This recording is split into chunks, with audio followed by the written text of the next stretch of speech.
Imagine being in the prime of your life, feeling healthy and in great shape, and then it all just comes crashing down. That's exactly what happened to actor Mclinn. You may recognize him from shows like Cloak and Dagger, Blackish, or Goliath.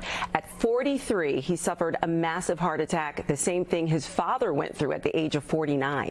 And Mclinn is here with us today during Men's Health Week to share his story of triumph and important advice to other men about keeping up their health. Good morning, Mclinn. Good morning. Thanks for having me. We are so happy to have you, and you are here. So let's go back to the day that you had that heart attack. Okay. How did you know something was wrong?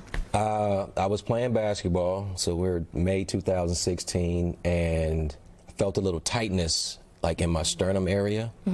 But I kept playing like most dudes do. We just try to ignore pain. And later on that day, maybe like an hour or so later, my left arm started going numb. And I was like, ooh, that's a problem. So I drove myself to Sherman Oaks Hospital and went in there, and the guy hooked me up and he said, man, you having a massive heart attack right now. And literally right in that moment, I thought of my father who died of a heart attack at 49. I was like, man, I've been working out all my life trying to avoid being in this situation, and here I am. So subsequently ended up needing open heart surgery 2017.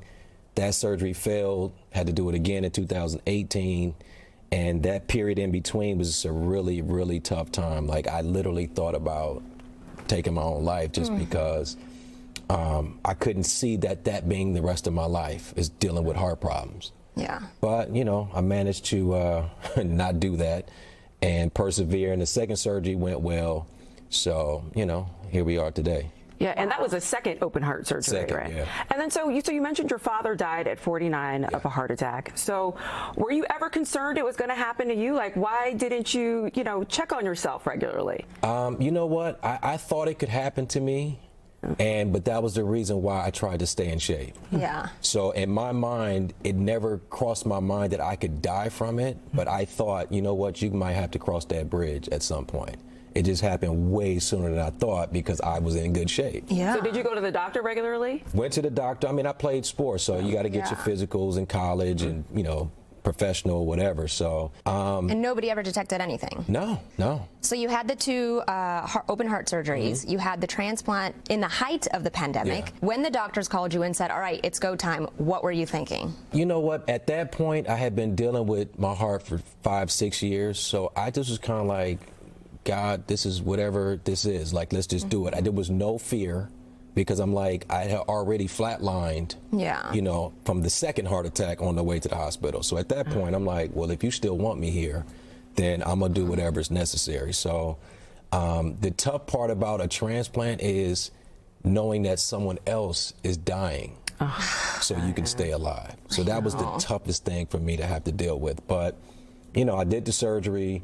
I did have a stroke during the heart transplant, so I couldn't move the left side of my body when I woke up. But, you just got to dig in and persevere. And fortunately, I am an athlete, so I knew how to get back in shape. So and how are you doing now physically in terms of your body actually accepting the heart and everything? Yeah, I mean, I have to take the medication, you know what I mean, for the rest of my life. But physically, I feel on top of the world. Well, you look great. Yeah. So what would you tell, there's so many, what would you tell everyone out there? I guess kind of the cautionary tale of your life. You're sitting here today actually able to tell it. Yeah. I would say primarily to men, but, everybody, men and women, is, men, we think we indestructible. Yeah. So we don't necessarily go see about a problem until there is a problem. And I go, nah, go see before you think there's a problem so you can catch it before.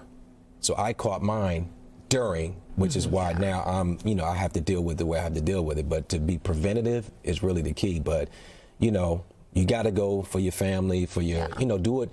That's what my father didn't do. He wouldn't do the things that he needed to do for his family. So I'm like, man. You're going to do that. Yeah. And really quickly, you are a fierce advocate for organ donation, clearly. I mean, that this is something that you feel very passionately about. For somebody that is not a donor or maybe on the fence, what would you tell them? I would say that here's the biggest thing about organ donating. So our country does a really good job of trying to divide us. And I go, the fact that we can give each other organs tells us that we're all the same. There is no separation.